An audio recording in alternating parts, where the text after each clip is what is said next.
My name is Hemley Gonzalez. I am the founder of Responsible Charity here in Kolkata, and I am a Cuban American living in Kolkata. I think it has to be a tie between food and culture. Responsible Charity is a radical way of tackling poverty. We do an education system that is tied to many of the other problems in the home. And the idea is that we start working with children from a young age and we follow them through all the way to college graduation. These children come from underprivileged communities throughout the city. And by the time that they are done with us, or we are done with them, they are completely different human beings. They're integrated socioeconomically into the system. I didn't come here with any ideas to start an NGO. There was no plan of that. I had met friends on my first trip, and these friends started coming with me to these communities and translating with me and working alongside with me.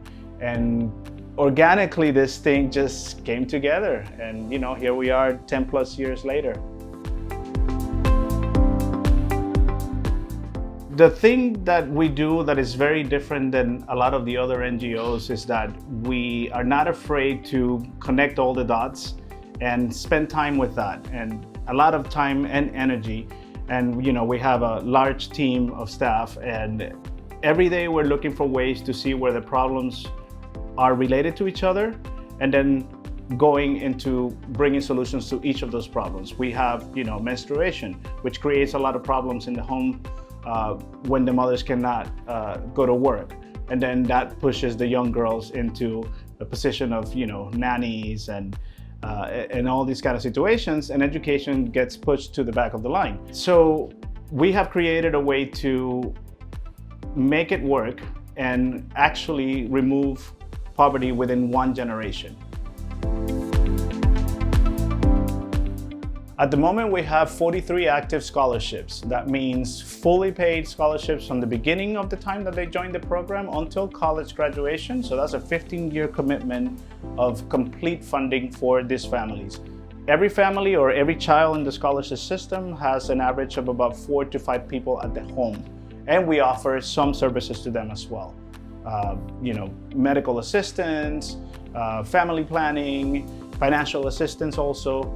So it's not just for the benefit of the child who is getting, the premium package, but the family also benefits with the agreement that they don't interrupt that child's education. And that's what makes our system and our program very, very different.